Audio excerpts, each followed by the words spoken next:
Šis ir 5. Ralfs Eilants ir ieradies Latvijas Radio 5 LV studijā. Labrīt, Ralf! Labrīt! Hei! Mans pirmais Instagram live ir aizgājis. Tu esi piefiksējis. Ralfa Instagram live rādīs tikai Ralfa pašu. Kas ir loģiski? Tas normāli. Jau. Tu, Ulu, parādi, tur ik pa laikam, es nezinu, uz lapas uzraksti, kas tur cilvēkiem ir jāvar vaļā, ja viņi grib to normāli apstīties. Bet, Ralfs Eilants ir ciemos pie mums. Viens no, kā es to teicu vakar, mūsu visu laiku vismīļākajiem rīta viesiem, kāds vispār var būt, jo Ralf, tu esi tas džeks, kurš nekad nevar vienā upē iekāpt divreiz. To gan nevarētu īsti teikt, bet to var teikt par viesošanos Rīta radio, nevis par tavu muzikālo karjeru, jo pēdējo gadu laikā jebkurš jaunais materiāls, kur mēs esam saņēmuši skanoši, ir tapis kopā ar Pūces Janskungu. Tā gan ir. Es ceru, ka viņš nav par kungu kļūst. Nē, viņš ir jauns. Cik es zinu, viņš ir jauns kungs. Jauns kungs, bet viņam ir pa ko rūpēties. Meitiņa. Ir forši strādāt ar viņu Man ļoti kopā, patīk, ar Valteru Pūci. Tāpēc, ka viņš ir vienīgais, kurš grib iet uz tādu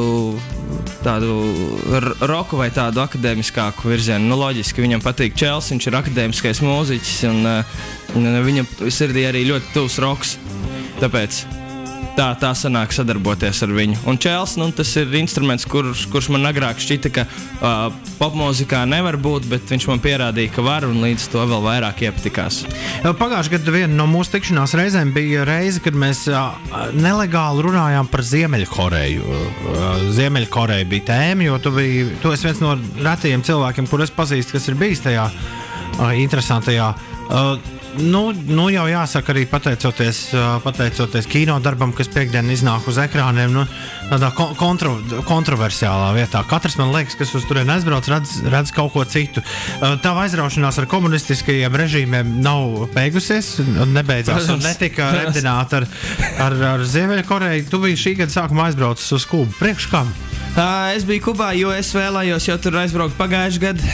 Man bija tādas aizdomas, ka Kuba ļoti izmainīsies, un lai noķertu to esenci, kāda viņa bija. Bet ko tu tur meklēji? Tu tur meklēji sambu, tu tur meklēji rumbu, tu meklēji cigārus, tu meklēji rumu. Kas tev tur bija? Ko tu tur esi pazaudējis? Es meklēju gan cigārus, gan rumu, gan arī ļoti daudz Buena Vista Social Club, un principā vēl es meklēju ļoti lielu atpūtu, tāpēc tur bija 35 dienas. Un es... Jā, tieši tā. Es visu kreiso pusi, līdz Viducītim Kubai izbraukāju. Visu kabarē honorāru tu... Izmet. Tāpēc tagad jātaisa koncertu, lai var dzīvot tālāk. Bet, izdzīvojos kārtīgi, un Kuba ir pavisam citādāk nekā es biju iedomājies. Lieliski zaļa, krāsaina. Man pirms tam šķita, ka tā ir liela Havana, bet izrādās tā nav. Kas tur ir tik īpašs, ka tur Beyoncé ar Jay-Z precās, Rolling Stones spēlē bezmaksas koncertu? Priekš tam?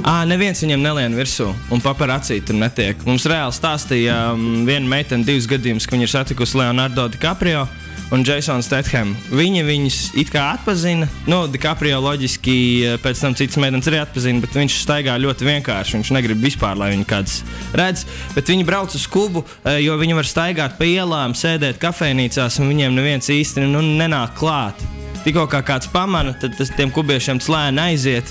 Es saprotu pareizi, tā šobrīd ir tāda amerikāņu zvaigznēm free zona, kur viņi salīdzinoši netālu var aizlidot, patusēties un liek mierā. Pilnīgi free zona. Jā, 2 lielākie mīti, kas man personīgi, un es domāju daudziem ir, pirmkārt, tur īsti neko nevarot nopirkt, un otrkārt, viss tur ir lēti, vai arī viss tur pēdējā laikā ir ļoti dārgi. Kā īsti ir? Kuba ir dārga. Ja tu vēlies braukt uz Kubu, tev jāsaprot, ka tu pa katru kustību maksā un turistiem savas cenas, kas nav vietējo cenas. Un tu nevari izlikties par vietējo. Ja tu māki runāt spāņu valodā un tiec pie vietējās valūtas, tad tu vari samuldēt, ka tu esi vietējais. Bet tā pa dzīvošanu, palikšanu pa nakti kaut kur, nē īsti. Kuba ir dārga. Mums bija vairāki cilvēki, ko satikām tur letiņi, kur teica, nebija iedomājies. Viss piķis aizgāja pirmajā nedēļā. Jā. Ko viņi tur ēda? Kāda ir paika? Principā jūras produkti ir pats labākais, jo tas viss ir no viņa ūdens, un tas ir svaigs un foršs, bet tā visā Kubā, visos veiklos ir viena desa, viens siers.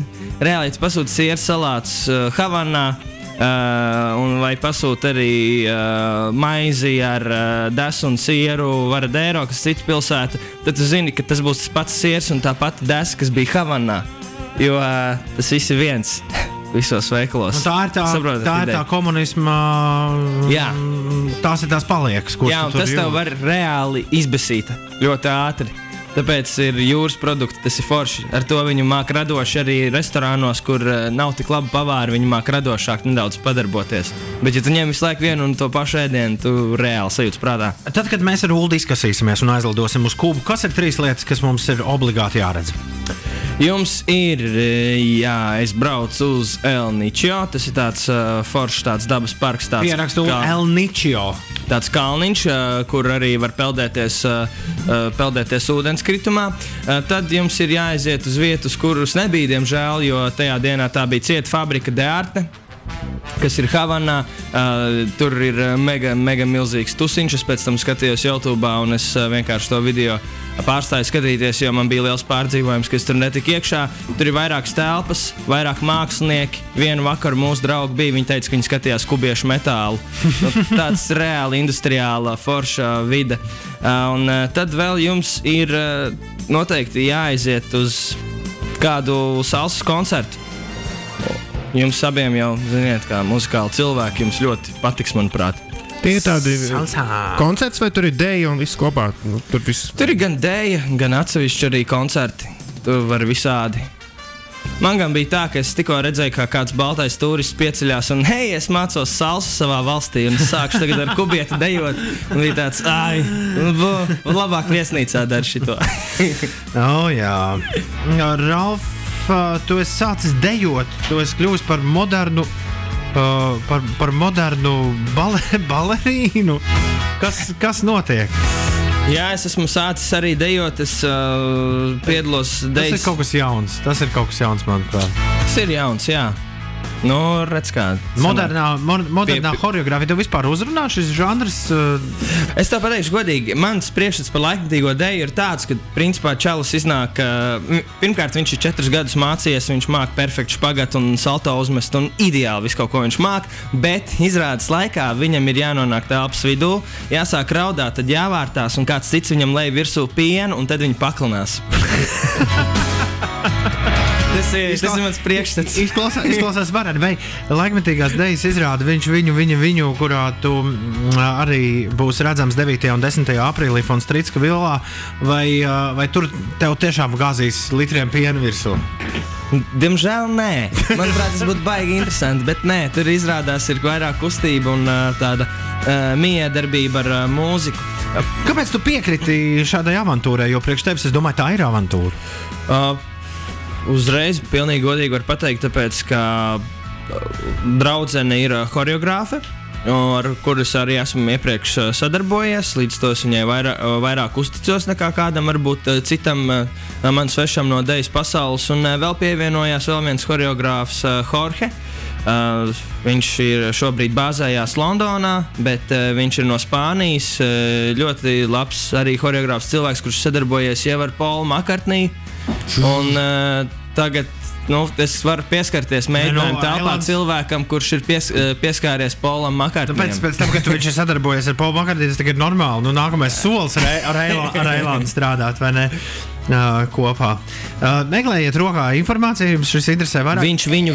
Es grasos, starp citu, Ralf, pat aizdoties kādā no vakariem apstīties. Man liekas, tas varētu būt ļoti, ļoti interesanti. Viņu.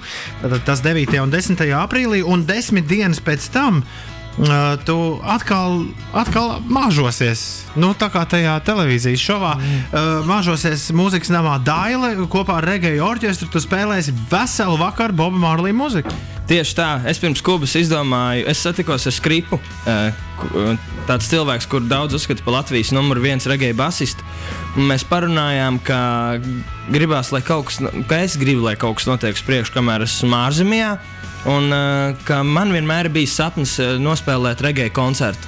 Un tā kā man būs 30, 40, tas jau būs dīvaini, ka es sākšu iet Bobā Mārlijā un Latvijā to darīšu, tāpēc, kamēr esmu jauns, mēs izdomājam, ka vajag nodibināt Latvijai savu regēju orķestri un izveidot Boba Mārlijā piemiņas vakaru, kur tad tam orķestrim pirmo reizi arī kārtīgi atzīmēties.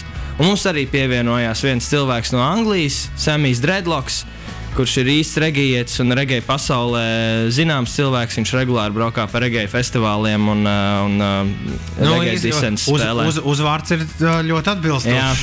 Jā, un viņš būs mūsu koncerta Hype Man. Viņš, tā teikt, uzkurinās publiku un viņš spēlēs vienu instrumentu, kas saucas karogs. Ja jūs esat redzējuši kāds regēja koncerts, tur ir vienkārši viens čels, kurš visu laiku vicina karogu un skatos. Un viņš arī klaigās. Viņš jā. Take it up for Ralph Eilando! Jā, tieši tā. Tā būs viņa funkcija. Ļoti labi. Ļoti labi. Kas ir fifīgs tajā atdarināšanas lietā? Jo tu viņā esi, man liekas, diezgan samīlējies. Tā vismaz no malas izskatās. Jā, bet kopš izklausies redzēts, man īsti nav sanācis to tik ļoti darīt uz regēju arī. Es neatdarināšu Bobu tā, kā es to darīju šovā. Es vienkārši nodziedāšu savā stilā regēju, nu, protams, ar visu akcentu un visu, kas pienākās. Man vienkārši ir tā, ka tas mūziķis ir tik ļoti mīļš un tas žanrs ir tik ļoti mīļš, ka gribējās, lai cilvēkiem ir tas pirmais koncerts ar regēju orķestru saprotams, jo plāns ir tiešām tālāk vēl arī darbināt regēju orķestru citos pasākumos un varbūt arī bez manis viņi varētu ar kādu citu vokālistu kaut ko nospēlēt. Tā kā tā atdarināšana kaut kas interesants. Daudziem ir jautājumi par biļetēm, vēlreiz par koncertu datumiem, bet man liekas, viss, kas jums jādara, jums ir vienkārši jāseko Ralfam Eilandam sociālajos tīklos, un jūs visu atradīsiet, visu Ralfs jums atgādinās vēlreiz un vēlreiz un vēlreiz. Facebook.com Sleepsweeter Ralfs Eilands. Bet vēlreiz īsumā par to, ko mēs runājām iepriekš, 9. 10. aprīlī Fons Tritska Vildā ir laikmatīgās dejas izrāde viņu, un Ralfs Eilands ar regēju orķestri 19. aprīlī mūzikas namā Daila. Bob Marley tribute show, un pēc tam ir after partijas no 10. kafejnīcā Kuba, kur Samijs Dreadlocks spēlēs disen, jā. Skaisti. Un ko tu darīsi pēc 19. aprīļa? Tev ir kaut kāda tālāk, arī tālajošāka plāna? Jā, man ir ļoti daudz. Es zinu, ko es darīšu Jāņos, es zinu, ko es darīšu jau vecgadu vakarā, bet es to vēl nedrīkst atklāt. Tas, kad nāks tuvāk. Nākamais liela ceļojums plānojas jau. Tu domā, ko tagad tev gribas? Kur vēl ir komunisms uz planētas? Vai kaut kāds vienkārši kuku? Es nezinu, es to darīšu janvārī, februārī, ka es to daru parasti pēc kabarē, tad, kad mūziķim ir vismazākais darbiņš. Es nezinu, es domāju par ļoti daudzām zemēm. Es vēlētos aizbraukt uz Japānu, es vēlētos būt Vietnamā, es vēlētos Kambodžu redzēt, es vēlētos Āfrikā kaut kur būt un galu galā Jamaika, jā?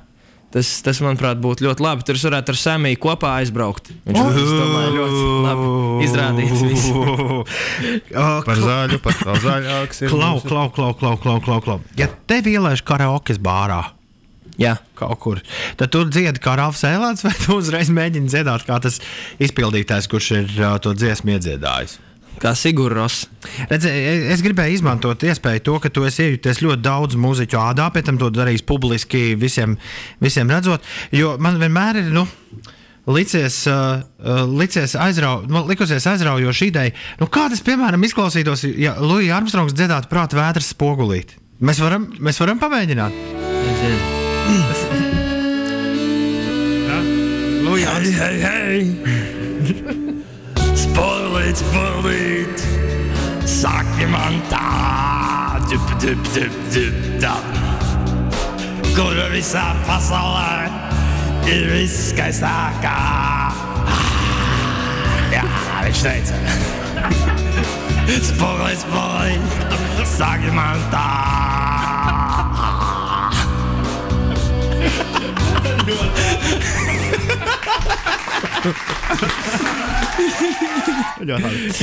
Very nice. Okay, ar šo viss nebeidzās. Bobs Marlijs, tas, par kur mēs runājam šodien. Šodien tagad pie mikrofona būs Bobs Marlijs. Neatceries, kāds bija teksts. Es to atradīšu. Kad rītā...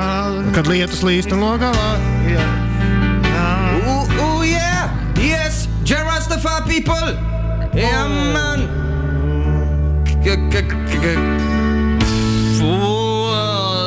Las es metā, es zinu to, ka nāksi tu. One love, people, un tavu acu skatiens mīlas pilnais. Uz brīdi aizmirstībā sauks. Yeah, brothers and sisters, bet vai tu atnāksi, kad man vairs nebūs 16? Bet vai tu mīlēsi, kad man vairs nebūs 16? Jarastafā, kad man vairs nebūs 16. Ļoti labi. Mans un Ulda uzmini, kurš ir mūsu mīļākais tavs tēls no šova? Brians Johnsons? Izklausies. Nezinu. Nē, Sergejs Jēgers. Sergejs Jēgers. Rīta balss. Un Sergejs Jēgers dziedās jaunu mēnesi dziesmu Ajāli manu vieglu prātu, jo man liekas, ka dziesma ļoti labi piestāv Sergejam Jēgeram.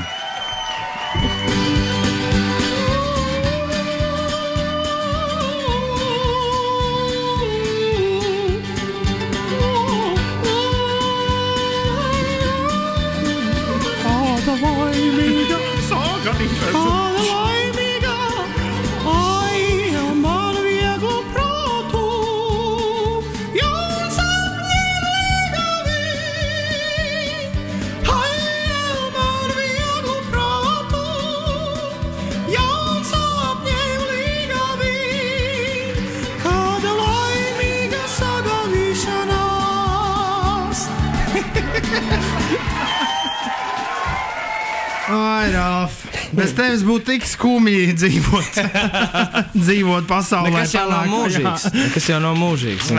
Ralf, tev viss vēl beidz šitā runāt. Tev viss vēl priekšā, kā vienmēr prieks ar tevi satikties.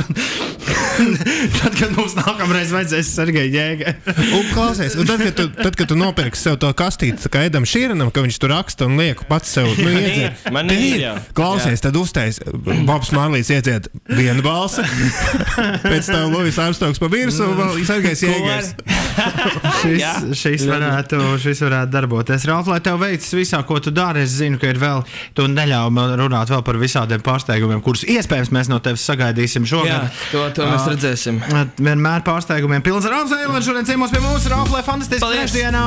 Un tiekamies deju izrādēs, koncertos, zaļumbālēs, festivālos, visur. Un galvenais FM Vilnī. Jā. 8:43. Čau, Ralf! Čau. Tā! Klausies 5 LV.